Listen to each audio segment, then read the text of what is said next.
What's up, everybody? Welcome to Speak Now Pro Wrestling. It is Monday, January 20th. We are in the third week of Raw on Netflix. I'm Denise Salcedo and joined by Santi Zap, and we are getting ready to talk about some Raw. But first and foremost, Santi, how are you? I'm doing great. I have it under good authority now that you have traveled to Canada and have gotten the best available version of Monday Night Raw. So I want to get your immediate thoughts and opinions on that experience because now you're getting the A tier experience. Did you like those interviews, those backstage segments that most American audiences tend to miss out on? They even missed JBL's entrance, by the way.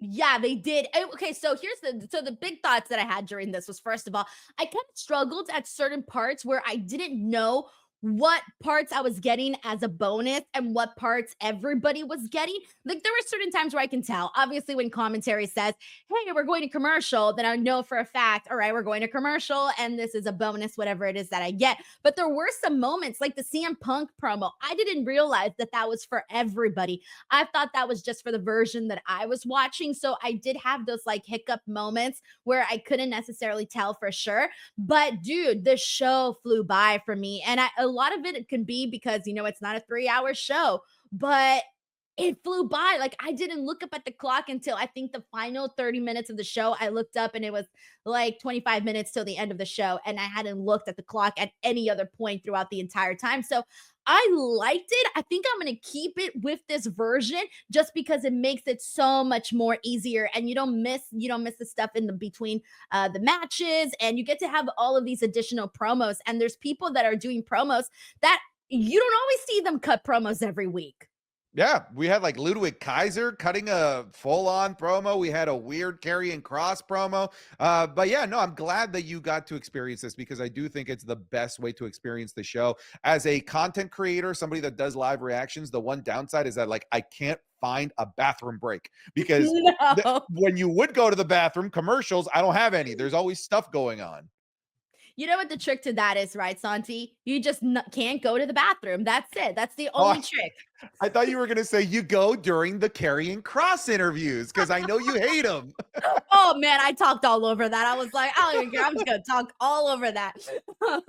No, I feel bad, but hey, I'm sorry. I'm sorry. I had to find some time to like, because for me, usually the commercials is where like I try to like have a little bit more conversation with people, have some more fun, all of that. But I was struggling trying to find those moments with this version. But again, it flew by faster, so I feel like I'm definitely gonna stick to it. But let's get right to it, man. I'm trying to figure out where should we start on today's show? Because I feel like the first and the second week, it was like, all right, we know exactly what the big thing, the big item, the hot topic of the show was. Versus this week, I'm a little bit like, okay, we can sort of go in all of these directions. So, how about this? Let's start with CM Punk cutting this promo.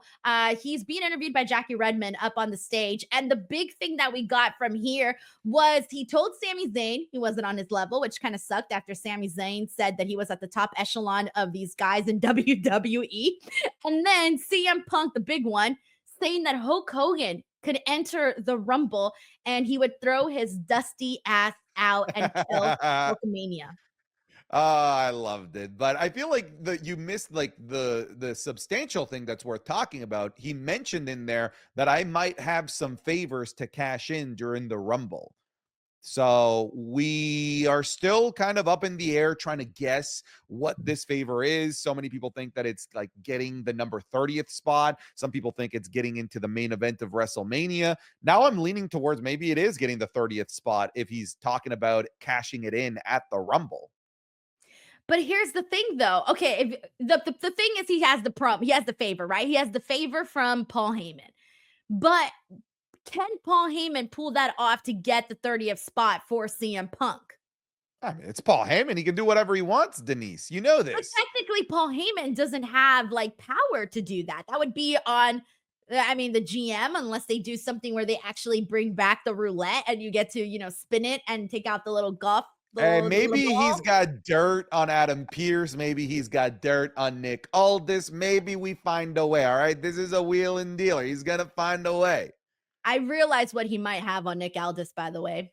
He has Tell me. Nick Aldis's photo in basketball shorts.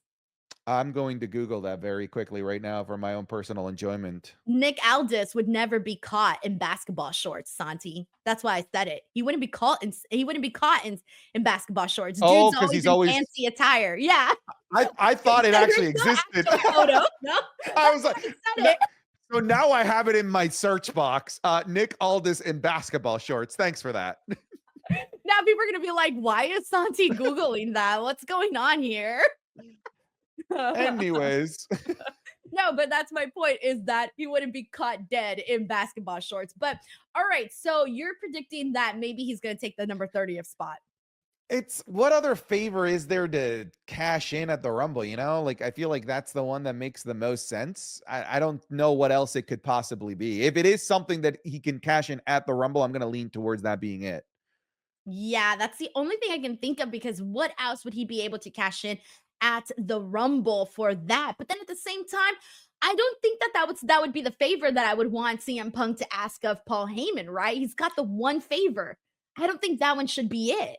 It's funny because I remember in the 2000s and in the Attitude Era, like the number 30th is like the thing that everyone always fought for. It was always a big plot device, and it hasn't been a plot device to get number 30 in like the last several, like many Rumbles. I can't remember the last time there was a desire to get number 30 as a plot device.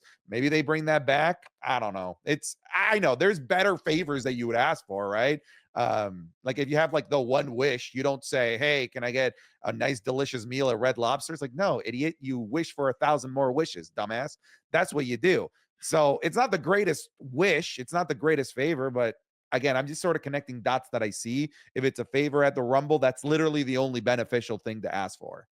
Right. So now I'm looking at this and I'm so confused though. I'm so confused because again, this wasn't the favor that I was initially expecting from CM Punk and what he's going to be asking of Paul Heyman. So I guess we'll find out what that is. But either way, I liked this promo. I like the setting at which they did it with all of the crowd and not having to do everything in the ring. It's little things like this that just add so much more life to the show. One of the things I did notice, by the way, this is kind of a production note, is they didn't do as many drone shots this time as they have the first Oh, couple yeah. of weeks. You're right. Actually, I don't recall a drone shot in this one. They were doing it all the time last episode. Yeah, and they didn't really do that this time. So I don't know what happened there, but I was kind of enjoying them. So we'll see if they end up doing them at all. But let's go ahead and rewind to a little bit of what we got kind of in the beginning of the show as well as the end of the show. Sami Zayn was a huge part of today's episode of Raw, and he had a very I don't want to say emotional promo, but he had a deep promo where he brought up some really good points. And the big point is that he hasn't won a world title in WWE. And he's talking about how he is so lucky to have made it to this point in his career. Talked about all of the people who wanted to be wrestlers, but didn't actually make it to be wrestlers. And he did. He made it to the top of the mountain, right? And that's why I thought it was so sad when he said, I'm in the upper echelon of talent. And then freaking CM Punk's like, nah, he's not even in my level. But anyway, so Sami Zayn mentioning he wants to win the championship. He wants to win the Rumble. And then we know his very good friend Kevin Owens comes out and interrupts. And Santi, during this portion, I was kind of nervous because I'm going, so what we've been seeing as of late with Kevin Owens, I was expecting him to completely go off on Sami, but he didn't. He did not give him the same courtesy that he did. He didn't give the same courtesy that he hasn't given it to Cody Rhodes. So he was nice to Sami Zayn about him helping out Roman Reigns, and he has not given that to Cody Rhodes whatsoever, right? So I thought that Kevin Owens was going to tell Sami Zayn, like, what the hell, dude? Like, why are you going out there? Why were you helping Roman Reigns? But instead he said, that's just the kind of person that you are. You are a nice person, and that is what you do, and you are my best friend, and I not only see myself defeating Cody Rhodes at the Royal Rumble, but I see you winning the Royal Rumble and us having a WrestleMania main event match. So I'm going like, when is he going to go off on Sami? And he never did. That's where we ended things at. What did you make of this? So one of the things that you didn't mention was what I pointed out in my watch along, which was textbook emotional manipulation. Emotional blackmail is what it's called in the world of psychology, where he says, I'm going to be rooting for you and I'm going to have your back to help you win the Rumble. And I know that you're going to have mine. I don't know if that means that we should maybe expect a Sami Zayn appearance in that ladder match of some sort. I don't know if that's the backup that Kevin Owens is asking for. But it's funny that you mentioned, you were kind of like waiting for Kevin Owens to snap, whether it was verbally or physically. So was I. And so was Sami Zayn, because even Sami Zayn started off with like, all right, Kevin, what are we doing here? Come on, let's get to it. But it did catch me off guard. It was a nice side swipe to see Kevin Owens remaining as a pretty realistic character, right? Somebody that obviously has his flaws with how he sees Cody Rhodes, but he recognizes that Sami Zayn is in a different situation than Cody Rhodes was. Like Sami Zayn actually has history being good friends, being family members with Roman Reigns. So even in Kevin's twisted world, he was able to, at the very least, make sense of the fact that there is history, there's legacy, and that's the type of person that Sami Zayn is. And he even mentioned the fact, hey, I've screwed you over. I've done terrible things to you, and you forgave me. So I understand this is who you are, Sami. So I'm not mad at you. It actually makes me want to say Kevin Owens is right even more when it comes to his thoughts about Cody. It's like, wow, yeah, like when I can see that you're not just this delusional evil dude, that you actually have brain processing power around your surroundings, and you're able to recognize one versus the other. It's like, damn, yeah, I could see why you would hate Cody and not Sami in this situation. Dude, okay, so first of all, I had been starting to side with Kevin Owens as of a couple of weeks ago when he was going off on Kevin Owens and kind of talking about loyalty and all of this, right? Because I get it. Loyalty is important. But today, specifically speaking, with the promo that he cut on Sami, when he had said that he was, hoping for the best for Sami, that he believes in him to win the Rumble, and he believed in, him defeating Cody, to me, I'm like, oh, he's a nice guy. He's just wanting the best for himself and wanting the best for his friends.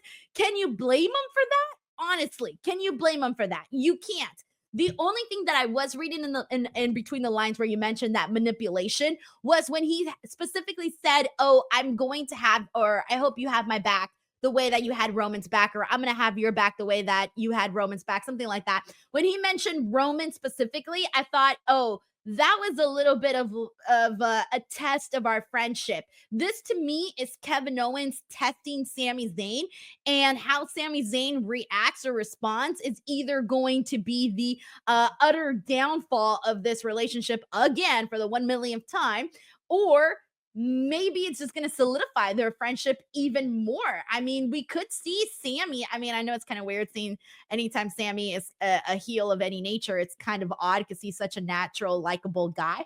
But we could maybe see that kind of a shift there, if possible, maybe.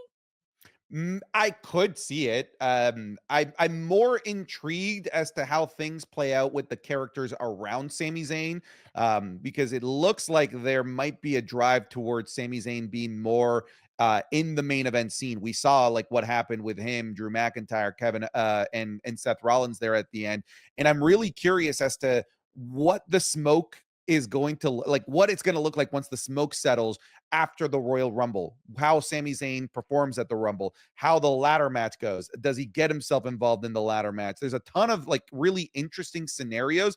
And I haven't seen the WWE in a situation where Sami Zayn is the center point of many storylines. And I feel like that's what Monday Night Raw was today. It was the show surrounded around the plot of Sami Zayn. It's been a while. The last time we felt like we had this was when he was feuding with Roman Reigns and the bloodline and all of that, where it felt like we were talking about Sami Zayn all the time, honorary Uso, and we were talking about him being the MVP of that year for WWE. I mean, like, he was at one point the most over person in the company, given everything that happened with him in the bloodline. And that's like part of me kind of feels bad that we never did get that championship moment for Sami Zayn, because if anybody deserved it, if anybody earned it was Sami I Zayn. agree. And I don't want that moment to be completely gone. I don't want his opportunity to never come back. So I was thrilled today when he mentioned, hey, man, I haven't won a world title. I would love to win a world title. I'm one of the top guys. Let me happen. I feel like, yeah, throw it out there more so that the fans could be reminded of that and start to rally behind Sami in that kind of a manner. And who knows, maybe we could be talking about Sami Zayn winning the World Heavyweight Championship at some point. I mean, I don't know if it would be Cody's title, but I see him more so winning the World Heavyweight Championship, to be honest. Yeah, yeah, me too. And we have Jey Uso in those waters as well. It'd be an interesting world if we have a Jey Uso versus Sami Zayn World Championship match. I'm just saying, I'd buy that. I'd be down for that. Who would you rather see as champion? Would it be Jey Uso or Sami? Like, who would hit harder for you? Oh, look, I recency bias wants me to say Jey Uso, but when I think of the journey that I've seen Sami Zayn go through for the past 5 years since the pandemic era, I want to say Sami Zayn. I still feel like there was that magic that they never pulled the trigger on. Remember the hype, how awesome the crowd was for him at Elimination Chamber 2023 against Roman Reigns?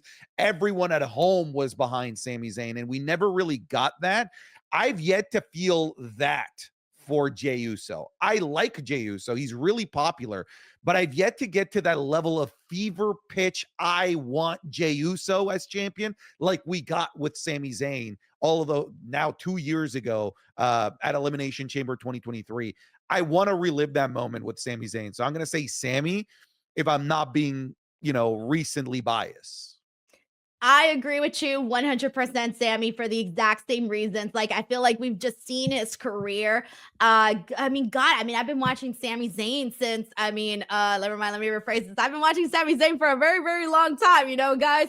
I'm a fan of Sami Zayn. But no, seriously, I've been watching, Al Generico, PWG. Like, that's where, I go back to that time of my life and I think about, like, that was the best part about seeing Sami Zayn and Kevin Owens when they won the tag team titles at WrestleMania. It was so cool to see that because you had seen, their friendship throughout the year. You had seen the work that they did in the indies, in particular with PWG. And so having seen Sammy's career go the way that it has, it feels like it has to happen for him because he's got everything. Like, he checks off all the boxes. He's an over enough wrestler. He's completely likable from a lot of people, is a great wrestler, and he doesn't feel like it would be like a step down for him to hold the championship. It would actually feel like a feel good moment. And you're right. When we had that bit when he was competing for the title against Roman at Elimination Chamber, I was sort of going like, oh my God, if they were going to have a moment like where the title actually changed hands,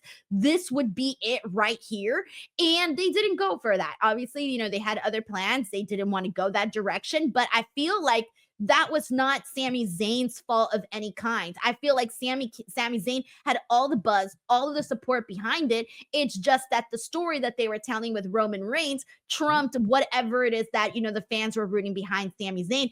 And I don't think we've gotten that, like you said, for Jey Uso just yet. I think he's super over with the yeet and everything, and people love him. But I don't think that he has the same kind of support that Sami Zayn had, just because Sami just kind of got you in a different kind of a way. Yeah, I would say that in 2023, Sami Zayn was the right guy at the wrong time, right? We were in the middle of that Roman Reigns historic run. Of course, they weren't going to take that off of Roman Reigns. But now, in a world where no one's on a historic run, where champions are vulnerable, where we aren't on a 1,000+ day run, if we were to be able to fire of that Sami Zayn, even if it's like half of the fire of what he had going into Elimination Chamber in 2023, it is a really realistic world where I could see him as world champion, and I would really like to see that personally as well. I feel like it's interesting too, though, because it seems like he may have accidentally also been the one to fire the first bullet of the maybe Seth Rollins heel turn here. Yes, yes. So let's talk about that. So for the ending of the show, and then we'll talk about Jey Uso and Gunther in just a second, but the ending of the show, we saw Seth Rollins versus Drew McIntyre. And Drew McIntyre, man, he kind of screwed himself at the finish here because he could have had this match won, but Drew was just taking his time with Seth Rollins, and instead of finishing him off, this allowed Seth Rollins to roll up Drew McIntyre for a win here, and Seth gets a quick victory over Drew. But Drew does manage to get a little bit of his heat back afterwards, and he continues the attack, and they go off and they go off. But Sami Zayn runs out there. He tries to help out Seth Rollins, go and attack Drew McIntyre, but Drew McIntyre ends up attacking both of them. And just when Sami was about to get the helluva kick on Drew, Drew moves out the way and he hits the helluva kick on Seth Rollins, and Seth Rollins was freaking pissed. And mind you, we did have a backstage segment with Sami and Seth where they kind of got in each other's faces a little bit. And Seth was telling them, like, if I'm in the Rumble with you, I'm going to eliminate you. And I'm like, yeah, it's every man for himself. And Sami, of course, realizing that, said, yeah, bro, I would eliminate you too. So that's kind of where we're at with what happened with Seth and Drew and Sami. But man, what did you think about what went down here and the dynamics that we saw from all these guys?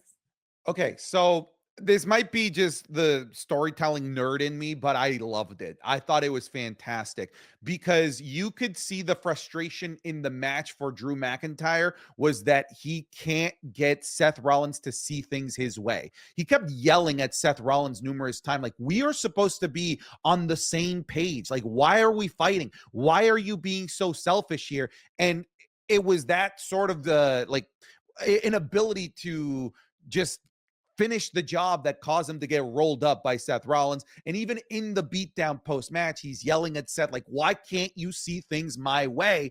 And in comes Roman's boy and accidentally kicks Seth Rollins' head off. And to me, if you look at how the show ended, Drew McIntyre was smiling ear to ear. Like, that's what I needed.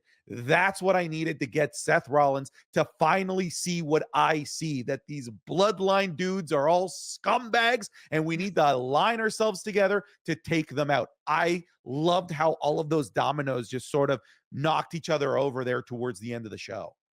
No, I'm so glad. Yeah, with Drew McIntyre, like you said, having that facial reaction of like, yes, this is it. This is the moment I've been waiting for.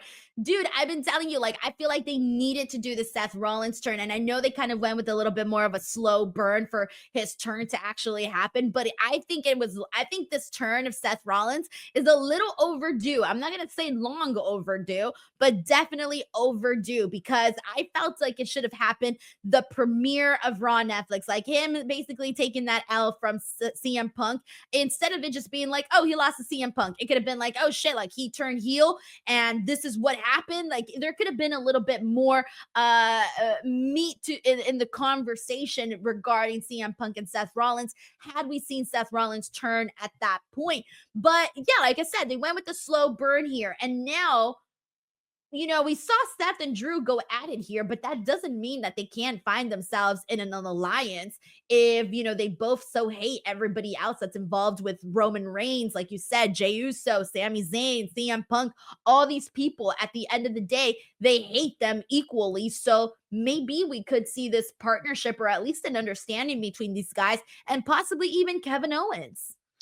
Okay, I'm glad that you went back to Kevin Owens because what I was going to ask you now that Kevin Owens has his foot in the door with this story, right? By inserting himself in this conversation with Sami Zayn, what I'm seeing here in some way, shape, or form, maybe at Elimination Chamber, maybe it's the only place I can't see it being a WrestleMania. Maybe at Elimination Chamber, we get a match between Kevin Owens, Drew McIntyre, and Seth Rollins versus three members of the Bloodline. Could you see that happening, or do we need all of those guys to be in the chamber match itself? So you're saying instead of doing like a one-on-one versus somebody, like five guys against Yeah, each other, maybe instead it's of a three big on tag three? match. Maybe it's a big tag match kind of to tease going into Mania some of the one-on-one matches that could happen. It's just I'm wondering what's the end goal of the Seth Rollins heel turn. What's one of the major steps going into WrestleMania for all of these guys? Is it really just putting all of these guys in the Elimination Chamber? Just kind of the way things are going and connecting with Sami Zayn. I just see Seth Rollins and Drew McIntyre teaming up. The way that Raw ended signaled that to me. So if they're going to team up, if they're going to make the shield of hatred of the bloodline, is there a match that involves these guys teaming up together? And if there is a match that involves these guys teaming up together, that's a PLE match. Oh, 100%. And like part of me is like, okay, I like the idea you're going with here with the Elimination Chamber. I think I'm more so stuck on the traditional Elimination Chamber format, with everybody against everybody, because I really do like that. I mean, there's still a scenario where we could see that, right? Because these guys haven't necessarily formed an alliance just yet. But, maybe they can come to some common understanding afterwards. But I still think we could see a world where we do see all of these guys in the Elimination Chamber against each other, and then whoever else we kind of throw into the chamber itself, of course, depending on what happens at the Royal Rumble and who doesn't end up going to WrestleMania, depending on whoever wins, right? And I feel like that's definitely going to leave us with CM Punk. It's going to leave us with Roman Reigns, because again, that's my thought process going into the Rumble, is that Cena is winning the Rumble, so that would leave these very important people that need WrestleMania matches out. So yeah, we can see a world where we have CM Punk, God, maybe even Roman Reigns and Kevin Owens and Sammy and Drew all in this Elimination Chamber match. And now that I said that out loud, I'm like, holy damn, that's a lot of star power in this one Elimination Chamber match. So I don't know if we're headed the right direction or what, but this definitely has us at least talking about it. So that's good. Yeah, I could see a scenario as well where maybe there's a Saturday night's main event right before WrestleMania. That's about 3 months, and they're doing 4 a year. It'd be about 3 months after this next Saturday night's main event. Maybe they do one right before WrestleMania that involves a match with a lot of the main eventers of WrestleMania having a big tag match or something like that. They used to do that. Do you remember? Like, I think it was right before WrestleMania 23. It was Cena teaming up with I think Shawn Michaels against the Undertaker and Batista in just like these superstar started matches right before WrestleMania. I could see maybe them taking that formula again for a Saturday night's main event right before Mania. Again, I don't know if there is going to be one. Yeah, that's true. I was thinking about that right now because so far they've been doing, they did one last month, they're doing one this month, and I don't know if they've announced already something for I don't February, think unless so. I missed it. No, because there was the NXT show that they announced for Yes. February. Yes. They haven't announced the Saturday night's main event, so I guess we'll find out soon what is going on with that. Before we get to Gunther and Jey Uso, though, we do got a couple of super chats here, and this one is from T-Max034, who says, "Did you catch the ad after the Martin Luther King segment?" No, I did not. No ads Because for us. yeah, I didn't watch on the regular format that I normally do, but I hope it wasn't anything insulting. So but from the sounds of it, it might have been, but I don't know. We got Uncle Donk here who says, "Great to see Sammy and KO in the same ring again, hoping to see the bromance again somehow. Sammy winning Elimination Chamber in Toronto. Go Bills, F Mahomes, and his refs." I can get behind that. I can get behind that. Yes, brother. Oh man. I was gonna say I'm kind of could get behind both of those things too. Also with Sammy and KO, being in the same ring again. I mean, these guys are gonna be feuding and being friends and enemies and frenemies for the rest of time for sure. They have such a up and down kind of relationship. But Sammy winning the Elimination Chamber in Toronto, of course, I'm here for it, but I just don't know because we don't know what the big matches for WrestleMania are gonna be. I'm thinking like top of my head what the card's going to be. It would be John Cena, Cody Rhodes, and oh shit. And then I get lost with like, I was originally thinking Roman Reigns and Seth Rollins. I thought they were going to do that for a second, but I'm not feeling so confident on that end anymore. I thought they were originally going to do Gunther and CM Punk. Depending on guess, if Gunther drops the title to Jey Uso, that idea is out the window. If not, then I'm still kind of sticking to Gunther and CM Punk. I think that can still happen. And I don't know. That's where I'm at right now. I don't know who Sammy would face. Like, no idea at this point. Thank you so much, Uncle Donk. We got Blinging with Kimberly, who says Sammy versus Jay at WrestleMania would be awesome. Oh, there you go. You just gave me an answer. I was gonna say I didn't even have one for Sammy, but I wouldn't mind that. That would be kind of fun. And we got Terrence Johnson here, who says thoughts on Carrion in the background of the Seth scene. I didn't see that. Did you see that, Santi? I did. Yeah. Karrion Cross, your favorite, just being Carrion back there with a hilarious, like, evil smile, just watching them talk.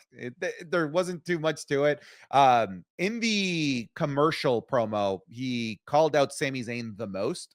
And I do think that that's probably where things are going to go, especially with him helluva kicking Seth Rollins. You know that Karrion Cross is going to be like, yeah, I know deep down inside, Sammy, that's what you really wanted to do, isn't it, Sammy? Didn't they tease this a couple weeks ago too when they had the Miz thrown in there backstage? It was Sammy, Carrion, and Miz. Yeah. To me, this is where it's going to go for Karrion Cross. It's a feud with Sami Zayn. Maybe there's your Mania feud.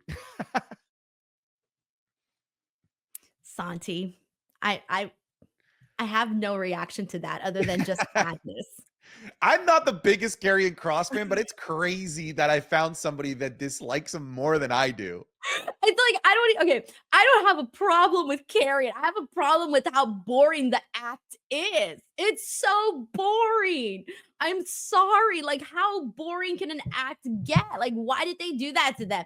They had so much like potential. Remember when they got started, everybody was like, oh, here we go. And I was excited too. And you know what? I got swept away. It was mob mentality. Everyone was excited. They got me excited. And then I should have just stuck to my initial gut feelings about that. But man, I feel so bad, but I don't think I'm interested in that. All right, let's see what we got. We got Jey Uso. Jey Uso and Gunther. That's another part that I want to hit on the show because this was one that we've been talking a whole lot about, Sami Zayn and whether or not he'll get the title. And I even asked, hey, Jey Uso or Sami Zayn, who will it happen for first? But there's a chance it could happen for Jey Uso at Saturday night's main event here. It can happen. And given how much Gunther has been beating down and punching down on Jey Uso, literally telling them, you are not at my level. Like, you're not good. You're a tag team wrestler. And all of the insults that he has thrown to Jey Uso, I feel at some point, Jey Uso has to stand up to the bully, has to defend himself, and has to prove that he can actually win the big match because Gunther literally said it. He said, your actions do not match the words at which you're speaking. So he's got to prove I'm wrong. I loved Gunther's promo because as soon as he finished, I was like, yo, I think he's right. Everything that he said here about Jey Uso may have actually been the best description as to why I haven't been able to get as hyped for Jey Uso's run as we did, for example, Sami Zayn in 2023, because there is a disconnect between the goals that he says he wants to accomplish and the actions taken to accomplish those goals. I I get totally 100% what Gunther is saying, and I hope that this forces Jey Uso to not just rely on the crowd saying yeet for him to be able to clap back at Gunther. Although that was the last chance to clap back, and he was not able to properly clap back verbally on Gunther. It basically had to be an actual physical fight where Jey Uso did get the upper hand and was able to grab the title. By the way, anytime in a go home episode, if you grab the title, you lose. It's just like it's the laws of professional wrestling, as far as I'm concerned. I'm with the idea of Jey Uso winning. I really am. I do believe that he is over and he is capable of being a world champion, but there is still something missing with him. And I felt like in 2025 they could fill that void, that missing piece by like SummerSlam. I just wasn't expecting it this quickly, this early. Them giving him the championship here would be cool for Saturday night's main event. It sets the precedent that you can't miss Saturday night's main event, which is a precedent that a lot of people unfortunately have from the first one. But I just feel like it just throws so many cool things out the window for what they could do with Gunther. I don't know where that leaves Gunther. Jey Uso could do so many different things going into Mania without that title, and I don't feel like I can say the same thing for Gunther.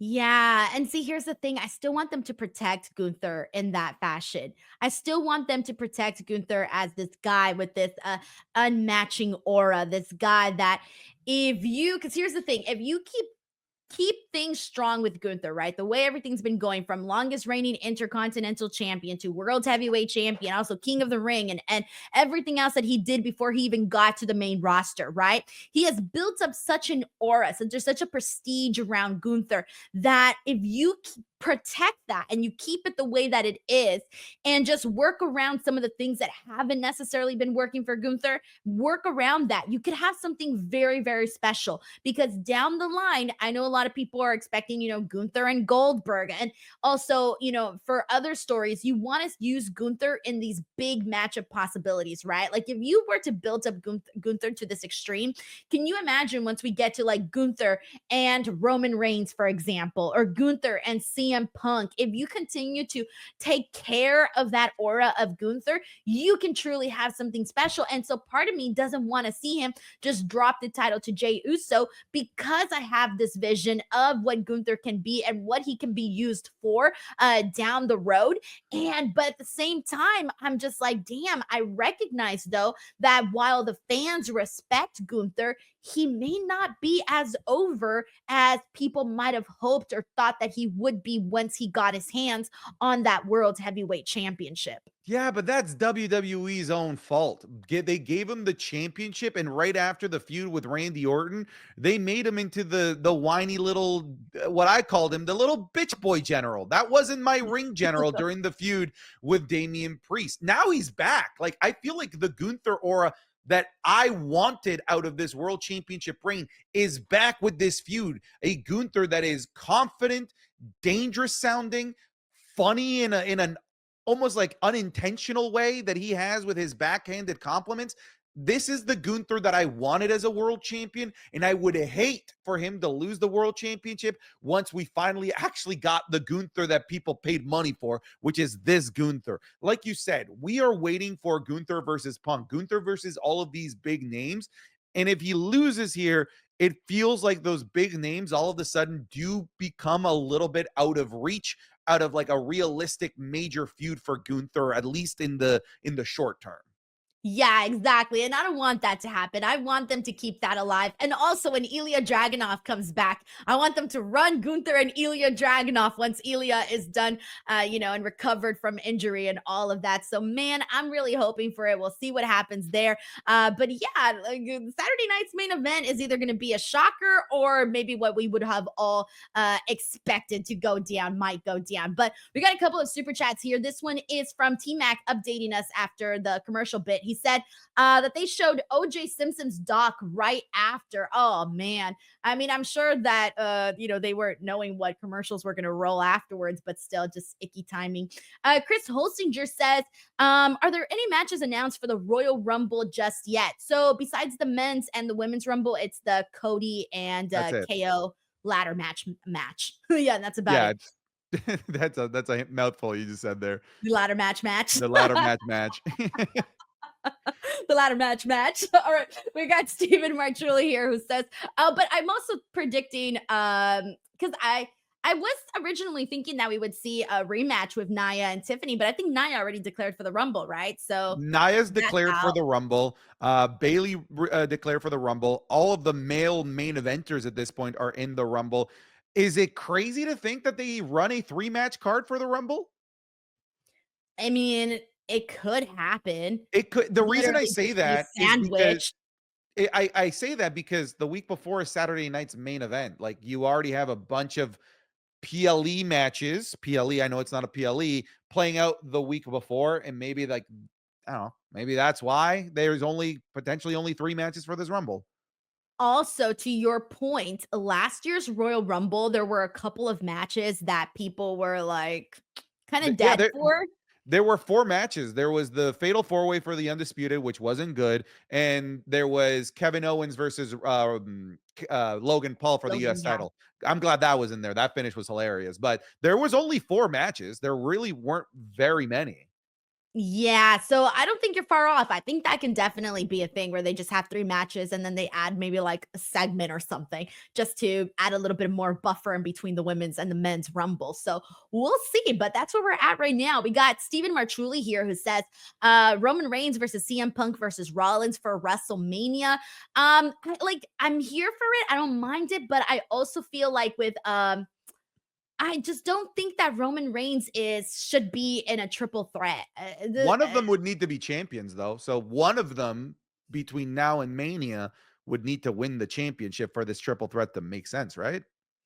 Yeah, because if not, then you're just better off doing. I feel like you would be blowing off two big feuds in one, where you could do a whole lot, of course, with Reigns and Rollins, given their history, and then Reigns and CM Punk. Like I feel like you would be doing too much for one match when you can do a lot more for two separate matches. That's where I'm at on that one. But thank you so much, Stephen Marchuli. All right, let's keep it going. We got Rey Mysterio versus Kofi Kingston here today. Of course, keeping the booing on the New Day. We had JBL go out there. Really funny segment backstage too, where the New Day gave him $2 trying to buy him off. It didn't work, of course, and then they took their $2 back afterwards. But Rey Mysterio gets a win over Kofi Kingston. Any thoughts on this? And what you think of JBL? Okay, for JBL, I was kind of hoping we were going to get this Walker Texas Ranger JBL that we've been getting in the Indies and in TNA with the The with the Indiana long. Jones one. That's what he looks Yeah, like. He just I was needs the kind of whip. hope. Yeah, I was kind of hoping we were going to get that, but we got traditional JBL just on commentary. He was funny on commentary, but there's not really much to add. I thought that the match was great, but the New Day thing, it's losing some steam for me. It is just the stop booing us. How dare you boo us? We are on like 8 straight weeks of the same thing again. At least this time there was a match.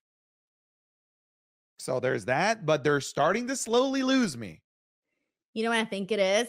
I don't think they had a plan for after the big turn. I think they planned everything up until the big turn and then didn't plan for afterwards. And I say that because that's what it looks like.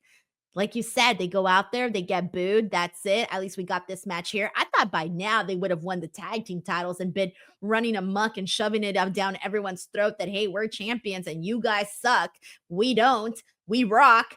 But it seems to me like they probably just thought this through up until a certain point and then checkmate. That's it. We're done. Yeah, I think it's a tag division problem. You know, I feel like they fixed the tag division over on SmackDown. Tag teams are flourishing there. There's stories like Berto and Garza, like are relevant characters seemingly out of nowhere because they're actually giving a little bit of TLC. But the tag titles and the War Raiders have been stuck in this Judgment Day limbo, a limbo that they're putting them right back in. Why are we doing Dominic Mysterio and JD McDonough? Like, why? Just get the tag titles out of the Judgment Day ecosystem. Please just put them back into the tag team division, create a tag team narrative, a division, and then you can actually do something with the New Day because it does feel like the New Day is just sort of waiting for their moment where they can actually do something with the heat that they've generated because it's just the same thing every single week, sadly. Yeah, I'm with you on that one. I think they need to start thinking of something new to do with them, either do more bits. I do like the behind the scenes, not the behind the scenes, the backstage bits that they've Yeah. been doing. Again, the one with JBL, the one with Rey Mysterio, all of that hit. It was funny, good, haha moments, but we definitely need a little bit more than that. We got a super chat here from let's see. This is from Blingy with Kimberly who says, I went to NXT, Bayley signed my son's belt. Hey, hell yeah, man. What an awesome moment. Not only get to see Bayley at NXT, but also get to get your son's belt signed. That's incredible, Kimberly. You're always coming up with you always have some great moments and great interactions with wrestlers. So that's so cool. Thank you so much, Kimberly. All right. With that being said, last week's huge topic of the night was, of course, the debut of Penta. And today we had another match for Penta. He went up against Pete Dunne and got himself another big victory here. I'm liking the vision of opponents that they're giving to Penta. Chad Gable, Pete Dunne, those are people that are tremendous wrestlers. So you can tell that they're doing a fine selection, in my opinion, of who's going up to face Penta, and all guys where you're gonna get a good match and it doesn't hurt for Penta to defeat them. I love this match with Pete Dunne and Penta. I might have even liked it a little bit more than the Chad Gable match. I thought this one was maybe a little bit better, a little stronger. I mean, I felt like they were both really good. I like the Chad Gable one a little bit more. I feel like maybe what I liked about the Chad Gable one was the fact that there was a little bit more hype about the fact that it was the first time that we were seeing Penta. There was like, for me, there were nerves because of how much I hyped up Penta to my viewers who hadn't seen Penta before. So I was like, don't you fucking disappoint me, Penta. I've been hyping you up. So maybe that I was a little bit more emotionally invested in that debut. But I thought that this match was great. I felt like Pete Dunne looked great in this match as well. Like you said, like Pete Dunne losing doesn't hurt Pete Dunne. This is what Pete Dunne does. He loses. He's really great at losing and making people look great in the process. Penta looked great. It was a reminder of how good Pete Dunne was. It seems like they're tweaking Penta's entrance. They kind of changed the spitting wall of fire for like a spiral, like firecracker thing. I thought that was pretty cool. But I'm just excited for Penta being the monster of the week guy. Like, okay, what guy are we putting in front of Penta this week so that we can wow the audience? I'm here for that. If that's his role for the next little while until the Lucha Brothers can be a thing, okay, sure, I'm here for that. And Ludwig Kaiser called out Penta Yes. during his promo. I wasn't expecting that. I'm like, oh, okay, Ludwig Kaiser? Sure, why not? But I wasn't expecting it. I'm excited about it. I'm okay with it. I just was kind of fell out of the blue. Maybe, I don't know. Because I mean, But it's not most like there's people been didn't any see that. established storylines yet. But True. So most people didn't see that. That was a commercial break. That could have just been, I don't know, that could have just been Ludwig Kaiser just riffing there because he mostly focused on Braun Breaker and Sheamus there, right? But yes. I'm down for Kaiser versus Penta. But again, it's tough to understand the face value of those commercial promos because Pete Dunne had a commercial promo too. Yeah, he did. By the way, I really wish they would have him drop the thing where he's pissed about people calling him Yes. Butch, because I'm like, bro, the only person who's calling you Butch right now is you. You're the Mhm. only one who keeps bringing it up. He's like, don't call me Butch. No one's calling you Butch anymore. We're getting past that. So I feel like it kind of makes him look a little goofy when you have him go out there and cut that promo. So like, stop having him cut that I promo. They agree. got to come up with something new for this guy. He's a very intelligent wrestler. Now they just need to have him be an intelligent character on the show. And so, with that being said, just like based off, we still don't know, like we still haven't seen Penta get into any real feud. He's just having matches right now, which is fine. It's working. The crowd was reacting amazingly to Penta. Now it's just a matter of, okay, who's this first feud going to be? Is it going to be Ludwig Kaiser, or was that just a throwaway little bit that they did? That's soon to be seen. After this though, we did get a Logan Paul video package though, and we're gonna get Logan Paul here next week. That's kind of about it. That's cool. He didn't beat Mayweather, by the way. He keeps going around saying he beat Mayweather. He didn't. Oh man, is that he's just doing that as a bit?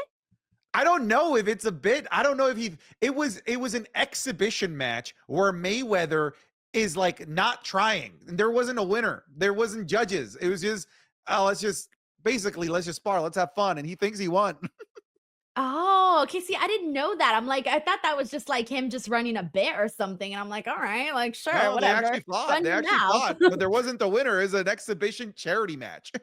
Oh, see, yeah, he's not gonna care. He's not gonna mention all those details. He's gonna be like, "I won this match," and that's all you need to know.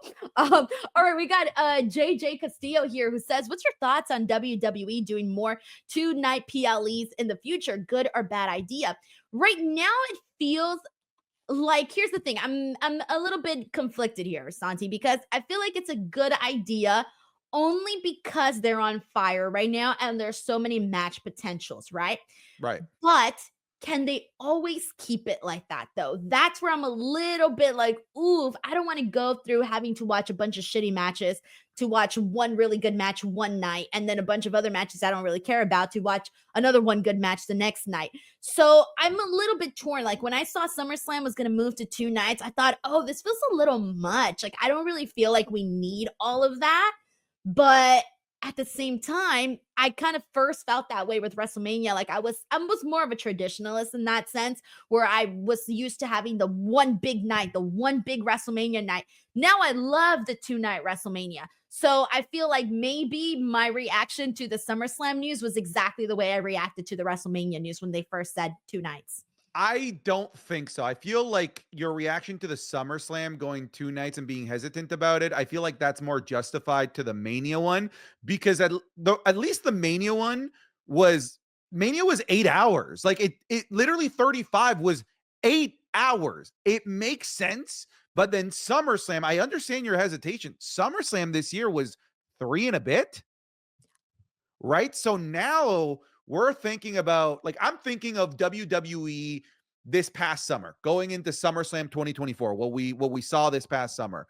Were there storylines and feuds going on at that same time that didn't make it on the SummerSlam card that could have made an interesting night two in 2024? I don't think Mm, so. no, was the year before that, right? Was the Becky Trish thing was the year before That was where they were Becky left Trish. out? That could have been there. That could have been there. But that wasn't But this year, was it though? Was it the this year year, before? that was the year before. This year was Otis, Chad, maybe Bianca Belair and Jade Cargill being left off, but there wasn't anything where I'm like, yeah, we need a second night of SummerSlam. It felt pretty, I was very satisfied after that SummerSlam. I didn't feel like we needed more. And when I look at the landscape of other feuds that were happening, I don't think that you could have made a second SummerSlam night. Yeah, that's why I'm looking at this and I'm like, all right, I'm gonna give it the benefit of the doubt only because, again, the same feeling that I had with WrestleMania. But I'm not so sure. I mean, I'm personally like right now, just with all of the hours, I'm so thrilled that Raw is like 2.5 hours. I can't wait for SmackDown to go back down to 2 hours. Me I feel too. like Me three too. hours has not been, it's not been worth it. Like we haven't had to have the 3 hours and it feels like a little much. But I mean, and then on top of that, you got Saturday night's main event being added. And it's just like, if you're watching all of these shows, it does feel like it's a lot. But I mean, I'm going to keep my eye out on how it goes for SummerSlam, of course. And, we'll see what they end up doing. But it could be a good thing, or it could just be like, did we really need this type of thing? It might be like overwhelming. So we'll only find out once we actually get there. Thank you so much, JJ, for the super chat. Appreciate you, man. All right. So I want to go ahead and rewind a little bit and get into Bayley versus Nia Jax because we had a rematch here. We saw this match happen at Bad Blood. They absolutely killed it. We saw Roxanne here on the ringside and kind of go at it a little bit with Bayley. This time she did get involved. She didn't get involved in Bayley's match when she faced Tiffany Stratton. So I wasn't sure if she was going to get involved with this one. And I felt like, okay, if she sat through the other one well behaved, maybe this time it's not going to be so well behaved. And so, yeah, we did get to see a little exchange there between Bayley and Roxanne, but Nia gets the win.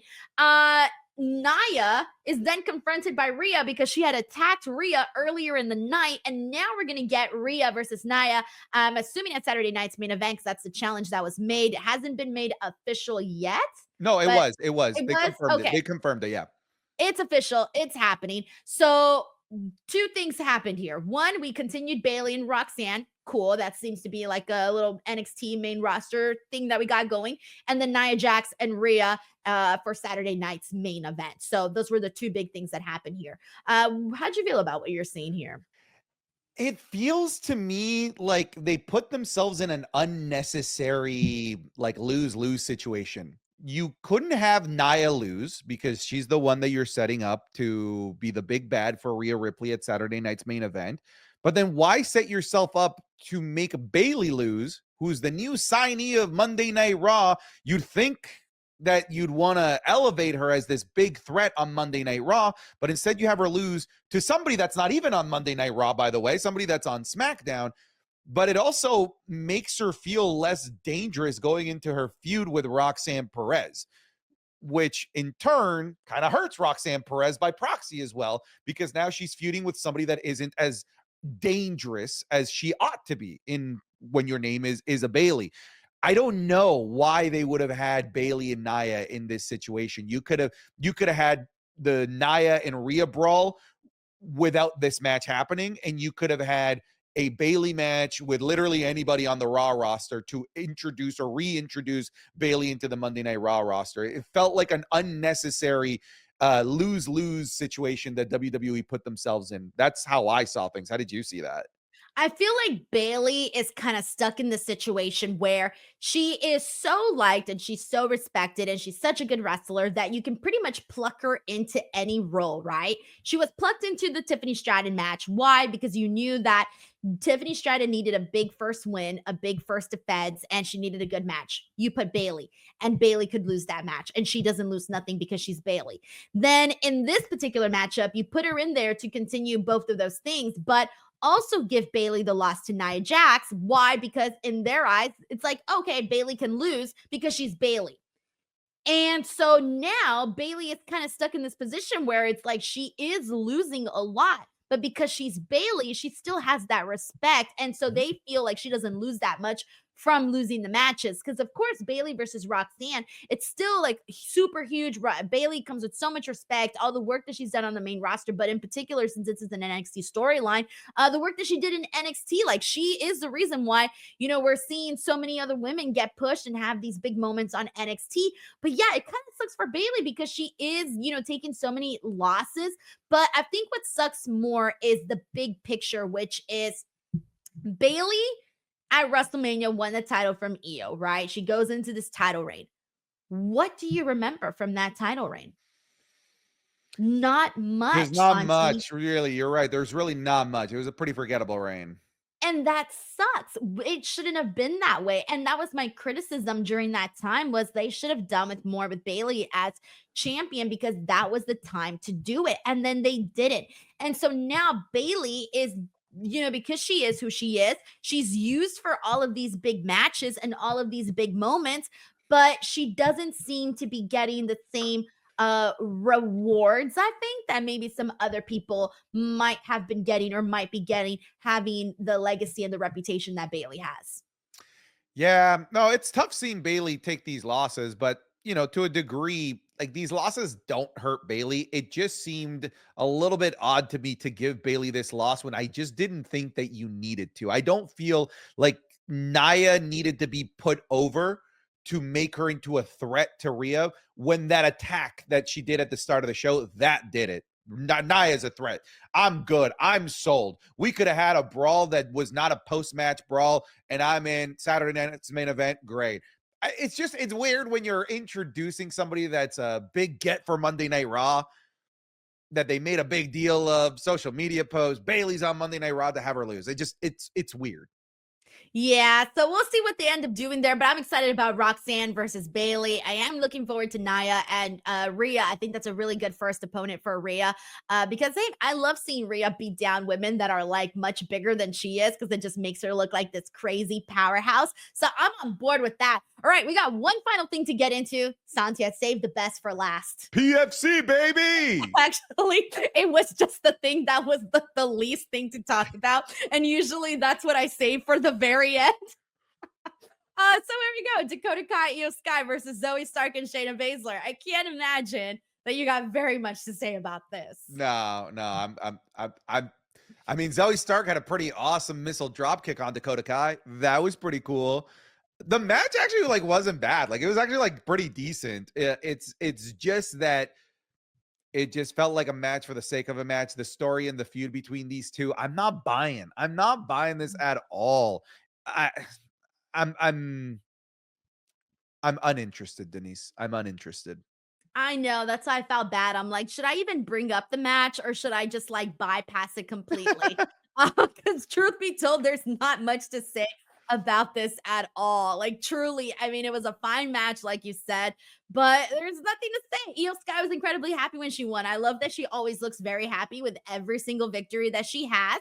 But if this is going to lead to Io Sky and Rhea Ripley, if this is going to lead to Io Sky possibly winning the Rumble, then continue having her go out there and getting these wins. If that's what this is leading to, I'm okay with that. Let's keep getting Io Sky them wins. That I'm good with. So, Sure. on that note, Santi, that was our Monday Night Raw post show for January 20th.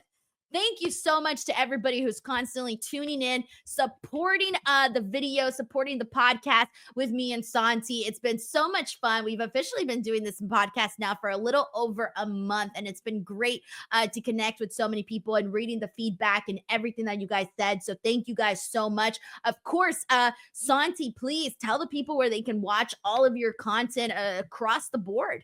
You can find me on anything related to Santi Zap on YouTube, Twitch, X, Instagram, TikTok. If it's still around in a couple months, who knows with that freaking platform. Yeah, just look up Santi Zap. You'll find me.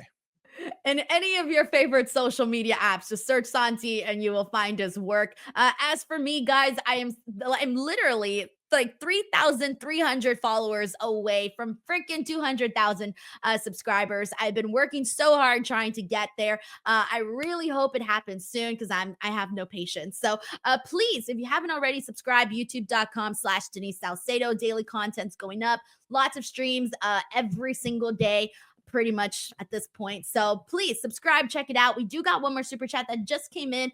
And this is from Soundwave80. Says, did you check up on Popstar Taco? Not yet, but I swear it's on my to-do list. I swear it's on my to-do list. Santi, you wouldn't by any chance know of Popstar Taco, would you? No, I think this is a you thing. Yeah, I was gonna say I have no idea what Popstar Taco is, but I'm gonna search it up. Anyways, on that note, thank you so much, everybody, and we'll catch you guys on the next one.